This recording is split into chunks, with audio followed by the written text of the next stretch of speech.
O texto que eu li com os irmãos no livro do profeta Samuel, ele, por estar num livro profético, por si só já é profético.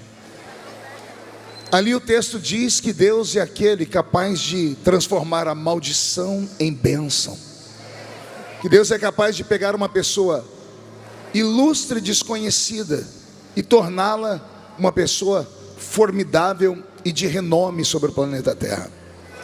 O texto diz que Deus pega o homem aqui de baixo, do monturo, do lixo.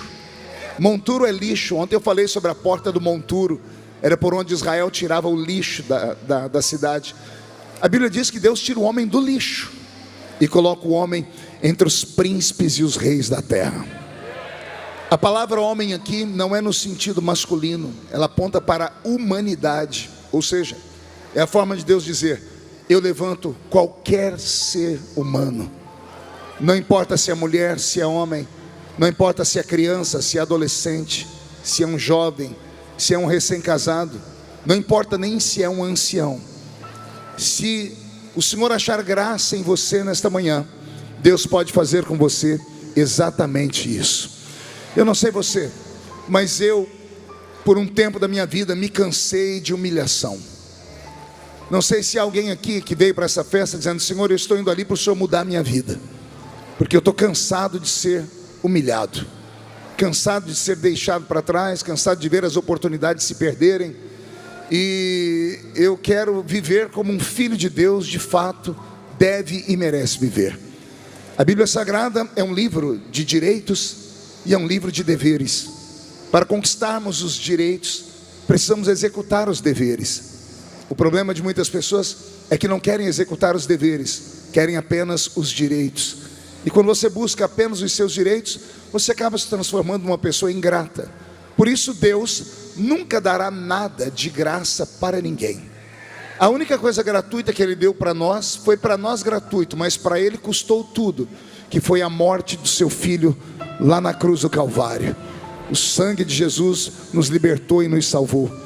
Para nós isso foi gratuito, mas para Deus custou o Filho dele horas e horas de tormento na cruz, ao ponto do próprio Pai virar as costas para o Filho por não suportar vê-lo naquele flagelo. Então, entenda, tudo que você quer com Deus é possível, mas tudo que nós queremos conquistar com Deus, temos que entender que há sempre uma contrapartida. Deus primeiro nos testa, primeiro nos prova, para depois então nos aprovar. Quem crê nisso, diga: eu creio, pastor. A minha história é mais conhecida do que nota de R$2, né?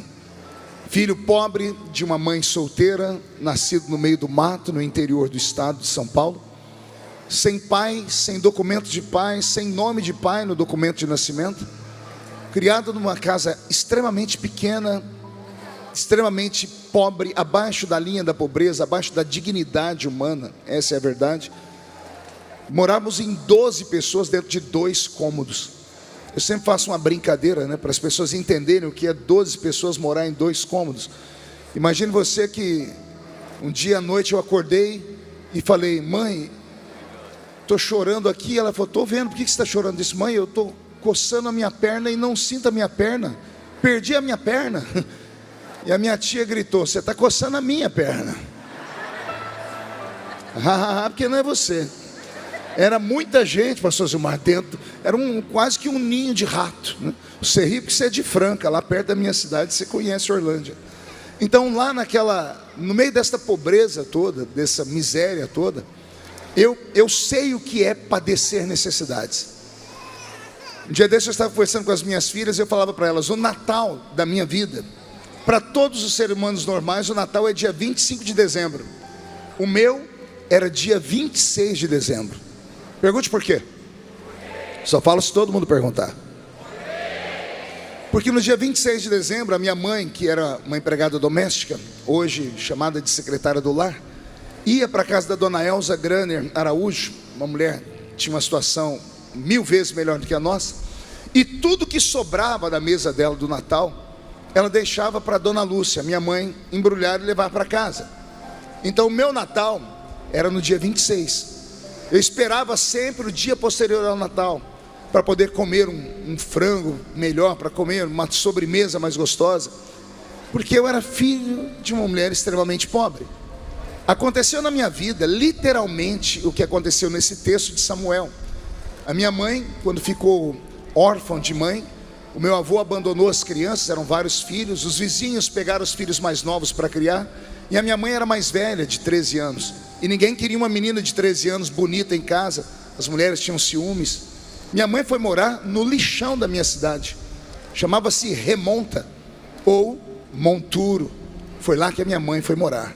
Então, às vezes as pessoas falam, por que quando o senhor fala, o senhor toca o coração da gente? É porque eu falo verdades, eu não minto, eu vivi tudo que eu falo, e quando você passa a verdade, as pessoas acreditam. E olha o que foi que Deus fez na vida do filho de uma mulher que morou no lixão. Deus me colocou assentado entre os príncipes e os reis da terra. Dá para acreditar que o menino da Vila Tatu, cortador de cana de açúcar, que apanhava laranja, algodão e café, já jantou com reis, já jantou com governantes. Eu já jantei com autoridades que você talvez jamais imaginaria. Eu já jantei com Xi Jinping, o grande líder da China comunista, a segunda maior potência do mundo, ou a terceira ao lado dos Estados Unidos, da Rússia. Veja só, como pode um ser humano como eu, vindo de uma cidadezinha tão pequena, e detalhe, eu ainda moro na mesma cidade. Geralmente as pessoas acham que para se dar bem na vida, muitos têm que sair do lugar que está para conquistar outros espaços. Jesus nem me deixou sair da minha cidade, eu continuo morando lá na mesma cidade. A diferença é que hoje eu não moro mais na Vila Tatu, né? Jesus me tirou daquele buraco. Hoje eu moro no centro da cidade, numa das casas mais bonitas da cidade, e a cidade inteira dá testemunho. Passam lá e dizem assim, aqui mora o ex-cortador de cana de açúcar. Então, eu tenho testemunho da minha cidade, eu tenho testemunho dos meus irmãos, eu sou pastor na igreja da minha cidade, e a minha vida é mais pública do que tudo. Eu estou na política, você sabe, eu ministro a palavra do Senhor, e as pessoas sempre perguntam, pastor, como foi que tudo isso aconteceu? E eu sempre tento explicar. Houve um antes e houve um depois. Para Deus me tirar do monturo e me colocar entre os príncipes da terra, eu tive que aprender leis, e uma delas eu vou ensinar para vocês rapidamente, para fazermos aquilo que nós temos que fazer aqui nesta manhã. Eu quero que você abra a sua Bíblia no livro de Salmos, Salmo de número 37. Salmos de número 37 e o versículo de número 25. Roberto, seu teclado um pouquinho mais baixinho, um pouquinho mais de agudo aqui na minha voz, para eu poder ouvir ela melhor. Salmo 37, verso 25. Olha o que está escrito: fui moço e agora sou velho, mas nunca vi desamparado o justo, nem a sua geração mendigar o pão. Amém?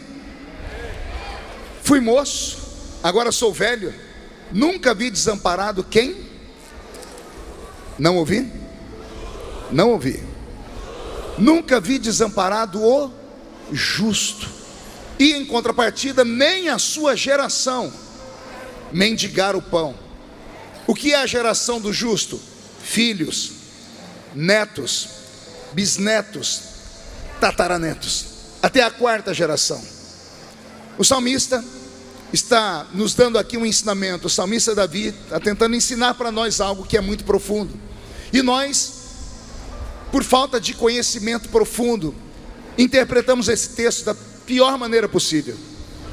Quantas vezes eu já vi pastores e irmãos falar assim: olha, eu não admito estar passando porque eu estou passando, porque eu sou uma pessoa justa. Eu conheço crentes que passam necessidade. Alguém conhece algum crente que passa necessidade aqui? A sua igreja tem uma assistência social? Vocês distribuem lá cestas básicas? Pois bem, se nós distribuímos cestas básicas, me explique o que está acontecendo. Porque eu aprendi a vida inteira que se você é justo, você não passa necessidade, e nem a sua geração mendiga o pão. Mas se isso é verdade, porque nós temos irmãos que moram em comunidades extremamente pobres, porque nós temos pessoas que às vezes não têm 2 refeições diárias. Por quê? Há algum mistério aqui, e esse mistério que eu quero revelar para vocês hoje. A palavra justo, aqui nesse texto, não significa santo. A palavra justo aqui não significa perfeito. A palavra justo aqui não significa aquele que não erra. Não é nada disso. A palavra justo aqui não significa aquele que sobe o monte, desce o monte. A palavra justo aqui não significa aquele que jejuou ou jejua 40 dias e 40 noites. Não. A palavra justo vem de uma outra palavra, da palavra justiça. De justiça vem a palavra justo. De onde vem a palavra justo? Não ouvi, de onde vem a palavra justo? E o que é justiça? Justiça é um princípio que visa garantir que cada indivíduo receba aquilo que lhe é devido. Isso é justiça. Então o que é que Davi está dizendo aqui? Fui moço, hoje sou velho, mas nunca vi alguém que pratica a justiça, um justo. Nunca vi alguém que olha para uma pessoa necessitada e ele tem muito, e a pessoa deixa de repartir com aquele que está necessitado. Nunca vi alguém que tira daquilo que tem para compartilhar com os outros. É isso que Davi está dizendo. Essa palavra justo tem a ver com justiça, justiça social.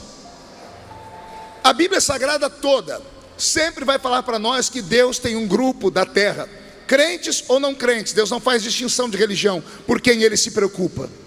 E são os pobres, os necessitados. Pobres e necessitados. Jesus falou sobre eles no Sermão da Montanha.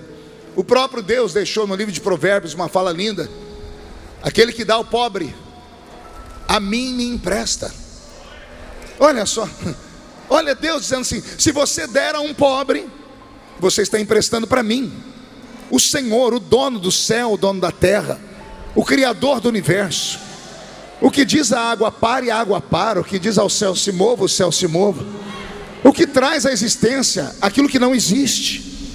Olha o que Deus está dizendo: se você é uma pessoa generosa, se você é uma pessoa justa, que pratica a justiça, se você olha para uma pessoa necessitada e o seu coração se contorce, se você vê alguém fazer um apelo pedindo alguma coisa e a sua alma se revira dentro de você, é sinal de que você tem um sentimento de Deus aí dentro. Você é uma pessoa justa, você não admite ver aquilo.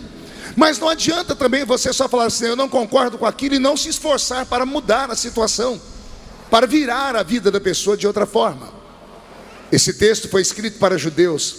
Pastor Gilmar, pastor Silas, irmãos que aqui estão, Abner, meus amigos, vocês sabem como é que o judeu pratica justiça? Você não vai ver o judeu praticar apenas aquilo que nós chamamos no Brasil de esmola. Quem já deu esmola aqui? Ninguém deu? Meu Deus, que povo que não é generoso. Alguém aqui já deu esmola para alguém?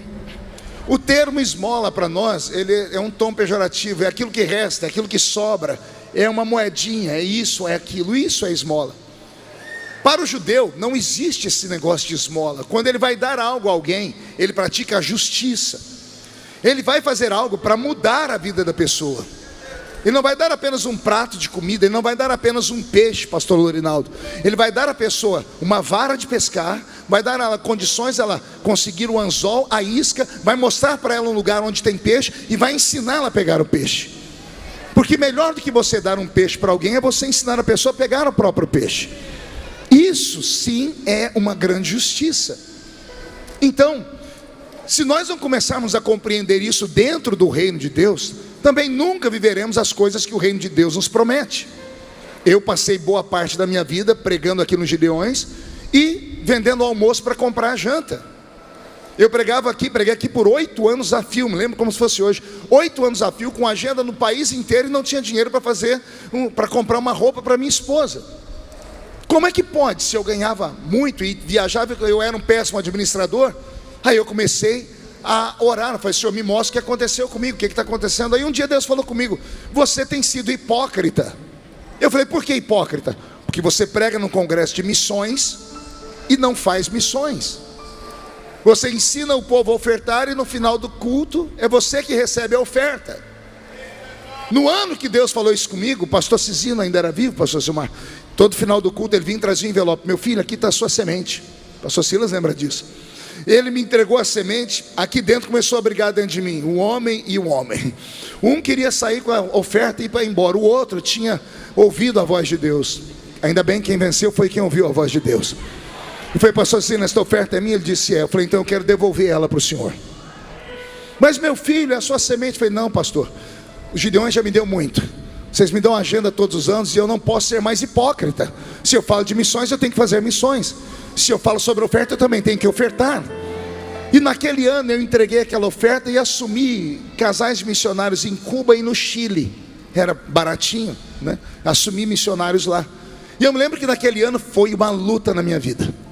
Porque parece que o diabo entra na vida da gente quando a gente começa a ser liberal para o Senhor. O diabo começa a colocar obstáculos, começa a falar no nosso ouvido, começa a usar Sambalates e Tobias para a gente não construir a nossa muralha. E eu venci, graças a Deus eu venci, mas foi difícil. Foi um ano terrível para mim. Mas no final daquele ano, quando tudo estava terminando, eu consegui comprar minha casa. Ó, chorar com quem chora é fácil. Quero ver você se alegrar com quem se alegra. Eu consegui comprar minha casa. Mas como? O ano foi igual ao ano anterior. Eu recebi as mesmas coisas, tinha as mesmas lutas, mas eu não sei como. No final do ano eu tinha o dinheiro para comprar a minha casa. Quando eu fui comprar a casa, eu falei, Senhor, o que aconteceu? O Senhor disse, eu sou Deus, que também sou justo com aquele que é justo. Quem dá ao pobre, filho, a mim me empresta. Quando você oferta para o campo missionário, quando você assume o missionário, quando você faz daquele missionário ser membro da sua família, o Senhor Deus olha assim para você e diz assim, Ele está cuidando daquilo que é meu, então eu vou cuidar daquilo que é dele também. Não, você não entendeu, eu vou falar de novo. Se você cuida do meu reino, o meu reino cuida de você. Sabe qual é o nosso problema? A maioria daqui são assembleianos. Nós assembleianos temos um grave problema com dinheiro. Você fala em anjo, a gente voa. O pregador fala em fogo, a gente pula. Alguém fala em oferta, a gente desvia. Por que você acha que o ginásio aqui não está cheio nesta manhã? Porque todo mundo sabe que amanhã é missionária. Sabe que o pastor vai dar uma palavrinha rápida e nós vamos fazer um desafio. Então as pessoas não vêm, as pessoas querem pular, gritar, e não é errado isso. As pessoas querem receber mistérios, não é errado isso. As pessoas se estapeiam para sentar aqui no sábado à noite, no domingo à noite. Olha, nessa manhã não tem ninguém pedindo ali para sentar aqui. Por quê? Porque é amanhã missionária. As pessoas sabem, a mente delas está condicionada. O pastor vai usar as horas para pedir oferta, então eu não vou aparecer lá. Aí essas mesmas pessoas, durante a semana, ficam a noite inteira assistindo a Rede Record, para ver os testemunhos da Igreja Universal. Aí olha lá e fala assim, não, isso aí é mentira, não pode ser. Essa pessoa ganhou um carro, comprou uma fazenda, esse empresário. Não, não é mentira. Eu conheço muitos irmãos da Universal que vivem a plenitude daquilo. Por quê? Porque eles acreditam naquilo. Eles acreditam em desafios. Eles acreditam em ofertas. Eles acreditam em sacrifícios. E Deus age na vida do homem de acordo com aquilo que o homem acredita. Se você acredita que Jesus batiza com o Espírito Santo, Ele vai batizar com o Espírito Santo. Se você acredita que Jesus cura, Ele vai curar. Mas se você acredita que Ele é dono do ouro e é dono da prata, Ele vai se manifestar na sua vida como dono do ouro e como dono da prata. Pastor, e por que ainda não se manifestou na minha vida dessa forma? Porque lembra que eu disse? Tem direitos, mas tem os deveres. Quer receber o batismo com o Espírito Santo? Se ficar aqui me olhando com essa cara feia, braço cruzado, mascando chiclete, não vai receber nunca. Porque para se colher tem que plantar. Como é que eu colho o batismo com o Espírito Santo? Plantando a sementinha do glória a Deus. Glória, glória, glória, glória, aleluia, glória, glória, glória. Daqui a pouco o céu se mistura com a terra. Quer ser curado? Não adianta vir aqui e ficar só me olhando, chorando as pitangas com pena de si mesmo. A Bíblia diz que tem que ter fé. E o que é fé? Para a cura divina, tem que ser uma fé sobrenatural. Me dá um exemplo, pastor Dou. É a senhora agora abrir a sua bolsa, olhar para o Lexotan e para o Rivotril e dizer assim: agradeço vocês por terem me ajudado, mas hoje eu pretendo aposentar vocês. Porque Jeová Rafá, o Deus que sara, visita os gideões e eu serei curado nesta manhã. Isto é fé. Você planta a fé e colhe a cura. Agora respire fundo. Como é que você vai colher prosperidade? O dom do Espírito Santo é espiritual, por isso plantamos palavras espirituais. A cura divina é pela fé, por isso plantamos fé. Agora, para se colher matéria, tem que se plantar matéria. É uma lei estabelecida. Imagine que aqui na minha frente agora tem um canteiro que eu e os gideões aqui preparamos com muita fé. Colocamos toda a sorte de adubo, pegamos a melhor terra, a terra mais produtiva do Brasil, acho que é lá do Goiás ou do Mato Grosso, e colocamos aqui, ó, tá aqui um canteiro. Aí pega todos os pastores que estão aqui, todos que já pregaram aqui, dobramos o joelho, estendemos a mão sobre essa terra e oramos: Senhor, faz brotar aqui uma árvore frutífera, Senhor, faz isso, faz aquilo. E nós oramos aqui 3 dias sem parar. Vai brotar alguma coisa nessa terra? Sim ou não? Não, por quê? Está faltando colocar uma semente naquela terra. Deus faz a parte dele, Ele dá o crescimento, mas alguém tem que plantar. Se você não plantar, você nunca irá colher. Ei, escute, se você não entrar no mundo espiritual e acreditar, se você não parar de dar ouvido a esses recortezinhos de internet, a esses filhos do inimigo que ficam dizendo: não dizima porque isso não é bíblico, não oferta, não vai lá porque vão te roubar. Enquanto você der ouvido a eles, a sua vida vai ser do jeito que está agora. Se você vende almoço para comprar janta, teve que fazer financiamento para poder chegar aqui, está aqui dentro com um pãozinho com mortadela, porque não consegue ir ali na esquina, no restaurante, levar a família, fez as tripas coração para chegar aqui, mas você não pode sair daqui do jeito que você chegou. Esta casa muda vidas, este congresso muda histórias, este congresso muda a vida espiritual, sim, ele traz avivamento, mas ele também pode mudar a sua vida material. Ele mudou a minha. Mas quando foi que ele mudou a minha vida? Quando eu dei um passo de fé, quando eu resolvi sair da minha zona de conforto, quando eu parei de dar ouvido a todas as pessoas que eu já ouvi, que encheram a minha cabeça dizendo que pastor rouba igreja, essa oferta aí não é para eles, eles vão usar isso para aquilo. Um dia um irmão bem velhinho falou assim para mim: filho, quando você for ofertar, não queira saber para onde vai a sua oferta. Eu falei: por quê? Porque você não é administrador da sua oferta. Aí eu questionei: mas e se pegarem a minha oferta e fizerem uma coisa errada? Ele disse: quem pegou a oferta vai pagar o preço. Se usar a oferta para outra coisa, vai pagar o preço. Eu tenho testemunhos, e aí já não é testemunho, é testemunhos, de pessoas que se locupletaram de oferta de crentes, que falavam que era para uma coisa e nunca usaram, e perderam tudo, inclusive a sua dignidade, porque de Deus ninguém zomba, e esta obra é dele. Agora preste atenção, você não pode se basear no erro dos outros, na frustração dos outros, nos escândalos dos outros, e assim usar isso como desculpa para você também não ser abençoado. Existe um mistério nesse altar. Daqui a pouco você vai começar a ouvir testemunhos aqui. Nenhum é combinado. Você vai ouvir testemunhos falarem o que Deus fez na vida deles por causa de um ato. Pergunte qual? Só falo se todo mundo perguntar. Eles acreditaram que podiam sair do monturo e sentar entre os príncipes da terra. Quem acredita que Deus pode fazer isso na sua vida?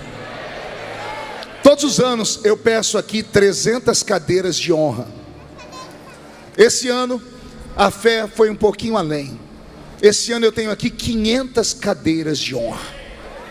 3 pessoas deram glória a Deus. Vou falar de novo. Eu tenho aqui 500 cadeiras de honra.